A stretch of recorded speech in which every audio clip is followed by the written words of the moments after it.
ingin menyampaikan terkait dengan memang pengenalan terkait robot trading, terutama dalam perdagangan berjangka komoditi. Sebelum ke sana, mungkin kita ingin menyampaikan juga sebenarnya selama ini apa sih yang disampaikan selama ini tentang robot itu. Nah, saya kira di sini bisa kita lihat bahwa robot trading itu adalah sebenarnya sebuah software komputer ya, yang dapat bekerja secara otomatis untuk memonitoring pasar, kalkulasi peluang entry-nya, kemudian menempatkan transaksi, melakukan manajemen risiko berdasarkan algoritma yang telah ditanamkan pada baris programnya. Kemudian robot trading itu tentu saja kita pastikan tidak bisa bekerja sendiri tanpa adanya user ya. Jadi kalau misalkan iklannya robot trading itu tinggal duduk manis dan sebagainya, itu berarti jelas salah seperti itu. Dan tentu saja dibutuhkan pengetahuan untuk pengoperasian robot tradingnya. Instrumen investasi juga harus disesuaikan dengan kebutuhan pengguna. Jadi menurut kita ini robot trading ini adalah kita anggap sebagai macam alat bantu yang menjadi expert advisor seperti itu. Mungkin bisa dilanjut, tadi slide-nya tidak bergerak. Nah, lanjut lagi. Nah, kemudian kalau kita lihat platform trading online yang berbasis robot trading ini, biasanya adalah di trading ini adalah berbasis MetaTrader ya, platform trading online paling populer dan paling banyak digunakan oleh para pialang dan trader di Indonesia.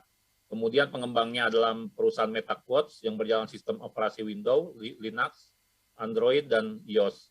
Kemudian kontrak yang diperdagangkan biasanya adalah juga termasuk di saham, forex, gold, dan paling banyak dijual digunakan robotnya memperdagangkan kontrak forex dan gold.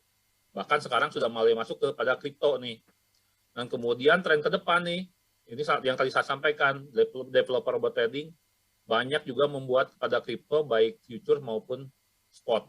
Nah ini tentu saja kita harus perlu antisipasi nanti dengan Pak Tongam dari SWI. Lanjut. Nah, kita lihat contohnya misalkan kayak robot trading ini, di sebelah kanan ini yang merah ini nanti dia ada proses algoritmanya, kemudian nanti ada garis-garis untuk penetapan settingnya, kemudian juga nanti ada transaksinya di bawah seperti itu. Inilah robot trading yang biasa digunakan, yang kalau kita beli dari perusahaan yang memiliki CUPL, gitu kan, seperti itu, dan kita tentu saja harus benar-benar paham dengan hal tersebut. Nah, kemudian kalau kita lihat robot trading sebagai alat bantu tuh dalam perdagangan berjangka komoditi, itu adalah untuk monitoring pasar, bisa dilanjut, memantau fluktuasi harga pasar dari waktu ke waktu, 24 jam non-stop, jadi robot ini bisa berjalan 24 jam, yang mungkin ini adalah salah satu dari melengkapi dari kemampuan dari seorang user ataupun manusia yang mungkin tidak bisa 24 jam, kalkulasi peluang entry, tentu saja ini pun tetap adalah kita yang menentukan, dan eksekusi transaksi menempatkan entry buy atau sell pada server pialang. Serta manajemen risiko berdasarkan strategi manajemen risiko yang ditanamkan pada script programnya. Jadi memang di dunia ini pun tidak ada satupun sistem yang bisa trading yang holy grail gitu kan. Benar-benar selalu untung terus seperti itu yang tadi disampaikan Pak Tongam. Nah, keunggulan robot trading tadi, selain tadi juga 24 jam non-stop, tentu saja adalah dia adalah zero psikologi. Bisa next, Mbak. Dalam kondisi market apapun, hanya menjalankan itu sesuai skrip yang sudah kita tetapkan secara disiplin dan konsisten, tanpa emosi, tanpa kompromi, yang mungkin kita kalau kita menang, kita euforia, kemudian menambah modal dan sebagainya, maka dengan ini ada zero psikologi. Kemudian multi kontrak, mampu menangani transaksi pada banyak pair secara simultan yang biasa kita hanya terbatas kalau misalkan kita sendiri. Upgradable, algoritma sudah ditanamkan dapat diupgrade dan diupdate sesuaikan kondisi market terkini. Kemudian transaksinya cepat, pelajari risiko yang mungkin timbul dan perkembangan harga. Kemudian ada back setting, trader dapat performa trading robot pada kondisi market yang lalu sebelum menggunakan robot akun trading real life. Jadi benar-benar bisa menganalisa yang sebelumnya seperti itu. Nah, kelemahannya adalah tentu saja sebenarnya tidak hanya keunggulan, tapi juga ada kelemahannya. Kelemahannya tentu saja di sini adalah statis, karena serangkaian prosedur dan rumusan matematika asalkan selalu digunakan berulang, sehingga robot itu akan benar-benar efektif ketika ada upgrade ataupun update yang terus-menerus menyesuaikan dengan kondisi perkembangan dari tradingnya sendiri, dunia tradingnya sendiri. Seperti kita kalau kita menjalankan sendiri kan kita selalu membaca ataupun membaca pasar, informasi dan sebagainya, sehingga kalau robot itu kalau tidak diupdate, kita tidak bisa membaca pasar dan tidak dapat informasi terkini dari pasar. Kemudian rentan dari gagal teknis, apabila salah satu dari komputer tadi atau VPS, kemudian ada biaya tambahan, biaya sewa VPS virtual private server, kemudian monitoringnya, walaupun dapat pakai secara otomatis, trader yang tetap harus memonitor kinerja robot trading. Kemudian backsetting berbeda dengan dari FT-nya, di atas kertas bisa sesuai dengan harapan trader, namun setelah diaplikasikan kondisi market sesungguhnya, forward test-nya bisa jadi tidak terjadi ataupun terjadi dan sebaliknya atau loss. Nah, kemudian broker policy, hasil backsetting, di atas kertas bisa jadi sesuai dengan harapan trader, namun setelah robot diaplikasikan pada kondisi market, forward test, tapi bisa terjadi sebaliknya seperti itu. Nah, kemudian ada modus-modus terkait dengan penawaran robot trading. Ini biasanya tadi janji fixed income, profit sharing, tadi disampaikan dengan Pak Tongam, iklan, radio, televisi, biasanya benar-benar 1 juta nanti jadi 15 juta fixed income, tadi sampaikan 1% per hari, ya, ini janji manis, iming-iming, tidur nyenyak sudah dapat untung. Nah, kita lihat untuk dasar hukumnya. Kalau kita lihat di Undang-Undang Perlindungan Konsumen, Undang-Undang 8 tahun 99, pasal 9, pelaku usaha dilarang menawarkan, promosikan, mengiklankan barang atau jasa secara tidak benar dan atau seolah-olah menawarkan sesuatu yang mengandung janji yang belum pasti. Jadi ketika dia mengiklankan tadi 1 juta, 15 juta, 1% per hari, dia sudah menyalahi undang-undang dari sisi iklan tersebut. Nah, ini mungkin bisa menjadi catatan bagi teman-teman di Reskrim, di tempatnya Pak Wawan nanti, Pak. Seperti itu. Sanksi pidananya di sini paling lama 5 tahun, pidana denda paling banyak adalah 20 miliar. Kemudian ada Undang-Undang 32 tahun 1997, sebagian telah diubah dengan Undang-Undang 10 tahun 2012 tentang perdagangan berjangka komoditi, pasal 57 ayat 2 huruf D, setiap pihak dilarang secara langsung atau tidak langsung mempengaruhi pihak lain untuk melakukan transaksi kontrak berjangka, kontrak derivatif lainnya. Jadi di sini tentu saja ada upaya-upaya perusahaan-perusahaan robot trading, terutama yang ilegal ini, untuk mempengaruhi. Jadi di sini sudah menyalahi 2 undang-undang di dalam hal ini. Yang terakhir ini adalah PP 29 2021, ini turunan dari Undang-Undang Cipta Kerja ya, tentang penyelenggaraan bidang perdagangan, pasal 51 huruf O. Perusahaan yang telah memiliki perizinan berusaha di bidang penjualan langsung dilarang melakukan kegiatan menjual barang dan atau jasa termasuk produk komoditi berjangka sesuai ketentuan perundang-undangan. Jadi dalam hal ini jelas ketika dia mendapatkan izin SUPL, maka di situ berhenti, di situ adalah dia hanya saja berdagang sebagai penjual robot saja. Ketika dia melanjutkan kepada ranahnya kemudian pada penjualan kontrak berjangka dan sebagainya, bahkan ada ikatan dengan yang lainnya, kontrak berjangka dan sebagainya, mungkin pelatihan dan sebagainya, bahkan referral. Dalam hal MLM tidak masalah sepanjang dia hanya sebagai dari SUPL tadi, itu di antara anggotanya. Tapi ketika dia masuk ke dalam perdagangan trading berjangka, maka di situ akan menjadi ilegal gitu. Nah, tentu saja banyak juga perusahaan walaupun yang kemudian melakukan trading, banyak yang tidak memiliki izin Bapepti, bahkan juga tidak memiliki SUPL. Nah, ini lebih bahaya lagi seperti itu. Nah, tentu saja walaupun ada yang melakukan trading, saya punya robot Pak untuk trading, tapi saya sudah punya SUPL, tetap salah. Karena dia tidak diberikan izin sebagai perusahaan untuk menjadi perusahaan bergerak di bidang berjangka, gitu, seperti itu. Jadi dalam ini harus beli putus di sini dalam ini. Tidak ada lagi ketika dia SUPL, sudah cukup beli putus. Ketika trading, nanti urusannya itu adalah izin lagi dari Bapepti untuk trading di bursa berjangka. Nah, kemudian modus penawaran robot trading yang lainnya adalah menawarkan jasa robot trading, jasa ya di sini sewa robot melalui member get member dan sebagainya. Nah, ini juga menjadi sorotan yang tadi 1% per hari seperti itu. Nah, kalau kita lihat nih perbandingan antara robot trading asli dan abal-abal. Kalau kita lihat bahasanya mungkin ini saya ngikut bahasanya waktu di acara di TV, waktu itu ada pakar trading juga. Kalau abal-abal ini pengguna tidak mendapatkan file robotnya tradingnya, hanya mendapatkan akun trading untuk monitoring transaksi. Jadi biasanya perusahaan robot tradingnya memberikan akun, sebenarnya yang menggerakkan adalah dari perusahaan itu, bukan kita sendiri gitu. Seharusnya kita membeli, benar-benar ada beli putus, kita menggunakan trading, tidak ada pelatihan apa-apa, ataupun hanya dari e-book, walaupun sifatnya pelatihan, hanya pelatihan dari e-booknya sendiri, tapi tidak ada dalam rangka kemudian dari perusahaan robot trading itu meng-guide jadi tradingnya, karena yang trading nantinya sepertinya perusahaan robotnya, sedangkan kita diberikan akun mengikuti perusahaan tersebut. Nah, instalasi setup backsetting secara running robot trading secara mandiri tidak dimungkinkan, hanya dapat diaplikasikan running pada pialang yang bekerja dengan provider robot trading. Profit atau loss karena diatur oleh provider robot trading, bukan dari aktif robot trading. Jadi tidak ada manual book dan layanan support juga. Kalau yang asli ini penggunaan mendapatkan file robot trading dalam format exe atau ekspor, menggunakan akun trading live atau real dari pialang resmi. Developer menyediakan manual book dan layanan support. Pengguna dapat melakukan instalasi, setup, kemudian backsetting secara running robot trading secara mandiri, dapat diaplikasikan running semua akun trading yang diberikan pialang resmi.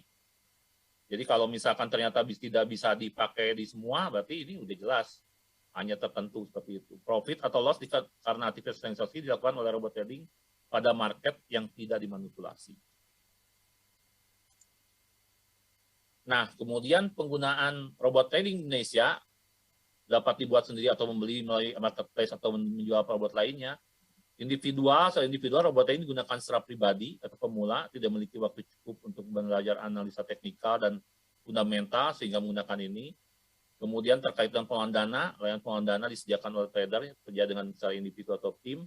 Skema pengelolaan dana yang digunakan adalah PAM atau MAM, juga copy trading, provider layanan pengelolaan dana menggunakan robot trading sebagai main transaction engine atau alat bantu pengelolaan transaksi. Dan ini tentu saja yang dihindari ada peran dalam money game adalah sebagai casing atau pemanis. Tujuan dan caranya adalah mengelabui masyarakat awam dengan bisnis seolah-olah bonafit dan make sense.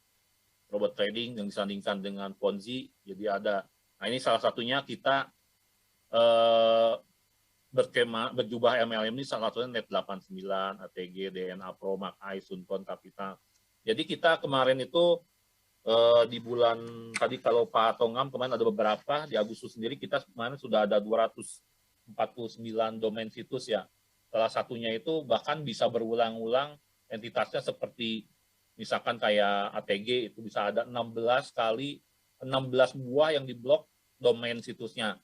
Sebenarnya itu semua ATG gitu. Kemudian ada juga DNA Pro Academy, kemudian Net 89, kemudian juga ada beberapa lagi banyak kemarin termasuk IA50, kemudian Net 89 itu Smart X Bot kalau nggak salah produknya.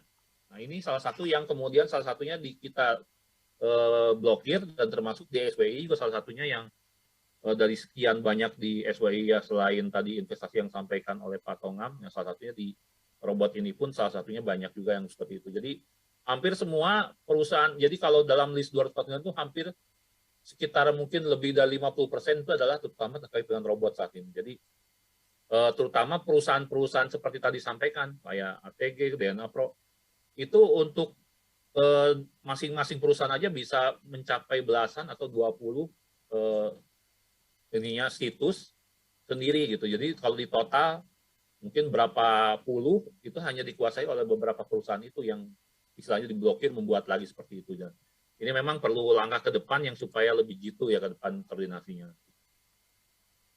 Nah kemudian perusahaan investasi berbasis robot trading Indonesia, beberapa perusahaan ini adalah izin usaha yang digunakan adalah izin pendirian usaha beserta SUPL, namun tidak memiliki izin sertifikasi pengumpulan dan pengelolaan dana masyarakat, mempromosikan robot trading sebagai solusi untuk menghasilkan fixed income, di samping menjalankan bisnis jaringan elemen dengan sasaran masyarakat awam. Member klien tidak mendapatkan copy file robot trading, hanya diinfokan akun trading, kemudian bekerja sama dengan pialang fiktif. Nah, kemudian mekanisme harga dimanipulasi sehingga terkesan robot trading selalu dapat menghasilkan profit, keuntungan yang dibagikan pada member berasal dari Ponzi. Tadi yang kami sampaikan kalau ini robot trading itu biasanya ciri-cirinya yang saat ini banyak beredar yang ilegal seperti ini. Nah, kemudian kerugian akibat penggunaan robot trading, jenis kerugiannya dikelompokkan menjadi dua, biasanya ada margin call dan scam. Margin call di mana ketika kondisi akun mengalami kerugian total dari sisi trader, pemberitahuan peringatan kepada nasabah ekuitas menipis akibat floating minus pada profit tradingnya, dan penyebab margin call-nya nasabah tidak memahami cara kerja robot trading. Ini yang paling bahaya ketika diberikan dan tidak memahami robot tradingnya sehingga akhirnya mengalami margin call, lot size tidak disesuaikan dengan nominal modal, robot trading tidak memiliki fitur cut loss atau pengguna tidak mengaktifkan fiturnya kan tidak mengerti tadi. Nasabah tidak memiliki kemampuan dan pengalaman dalam mengambil alih peran robot trading saat terjadi floating minus. Dan kemudian bisa juga terjadi scam, kerugian berupa penipuan yang dilakukan platform investasi berbasis robot trading forex atau ilegal. Modusnya tadi money game, transaksi tidak diatur oleh perusahaan investasi, jadi benar tadi yang akun tadi dari perusahaannya. Platform perusahaan biasanya berbentuk MLM dengan casingnya robot trading, MLM tapi di casing dengan robot trading. Ini banyak sekali seperti itu. Biasanya dipengaruhi oleh orang terdekat yang pernah mendapatkan profit. Biasanya itu iming-iming seperti itu. Selain itu, opsi pendekatan pengaturan robot trading, jadi kita berusaha sedang mencoba untuk pengaturan robot trading ke depan. Jadi kita sudah menyusun beberapa aturan yang nantinya kita coba untuk supaya memberikan guidance lah bagi masyarakat yang ingin menggunakan robot trading, dikaitkan dengan pengaturan-pengaturan yang telah ada tadi. Ada undang-undang dan kemudian undang-undang PBK-nya kita juga terutama, dan juga ada PP tentang tadi penyelenggaraan perdagangan. Jadi supaya memberikan ruang tetap bagi pengembangan robot trading sebagai alat bantu dalam hal ini tentu saja yang asli ya. Penggunaan robot trading harus digunakan di pialang berjangka yang berizin, di mana pialang berjangkanya itu bisa dilihat di website Bapepti, siapa saja pialang berjangka yang sudah berizin.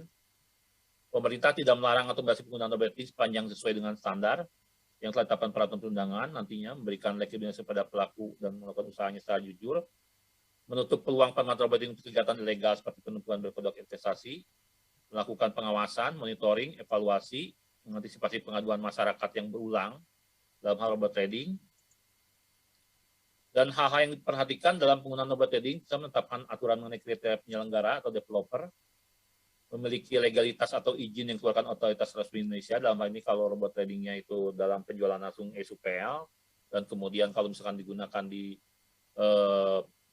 trading di berjangka berarti di perusahaan yang terdaftar, secara periode menyediakan algoritma, update-nya, menyediakan layanan after sales, jangan sampai nanti robot tradingnya aba-aba, ternyata tidak ada update, tidak ada diberikan kalau kerusakan dan sebagainya tidak ada purna garansinya, dan tidak menjanjikan robot trading dapat menghasilkan profit konsisten ataupun bebas risiko over promise. Kemudian nanti akan buat aturan penggunaan robot trading dikembangkan dan digunakan sendiri oleh nasabah, membuat aturan terhadap konten iklan dan media yang digunakan untuk promosi robot trading, buat aturan terhadap perusahaan yang menyelenggarakan investasi atau pengelolaan dana, membentuk satuan tugas utama. Nanti kita kalau satu tugasnya ini internal kita, nanti bisa kerjasama juga dengan masuk ke dalam SWI seperti itu, di mana SWI juga sudah ada OJK, ada juga dari Barreskrim, seperti itu. Nah, kemudian yang lainnya adalah tadi terkait dengan hal yang perlu diperhatikan adalah memacu peningkatan literasi ini, terutama terkait dengan penggunaan robot trading, karena ya ini salah satu dari undangan APLI, saya kira ini saya apresiasi, ini juga salah satu literasi dalam hal penggunaan robot trading. Harapannya ke depan juga semakin kita bisa berkoordinasi dengan OJK, Barreskrim untuk menyampaikan terkait dengan robot trading ini. Harapannya ke depan juga kita bisa menyampaikan setelah terutama nanti ada aturan yang bisa kita buat untuk memberikan guidance kepada masyarakat. Nah, menetapkan aturan mengenai spesifikasi kriteria robot trading dengan masukan parameternya nanti sebagai berikut. Transparansi algoritma. Jadi robot trading yang benar-benar itu harus benar-benar algoritmanya disampaikan pada pembelinya. Harus transparansi. Memiliki fitur cut loss, tidak menerapkan high frequency trading, dan bugs free tentu saja. Ada portofolionya, menyertakan file installer, manual book, dan dikembangkan oleh perusahaan memiliki legalitas dan integritas, memperdagangkan kontrak yang telah ditetapkan dan mendapatkan persetujuan nanti dari Bapepti seperti itu. Mungkin demikian dari kami yang dapat disampaikan. Nanti kalau misalkan perlu nanti diskusi, nanti ada pertanyaan, silakan di forum diskusi. Terima kasih. Wassalamualaikum warahmatullahi wabarakatuh.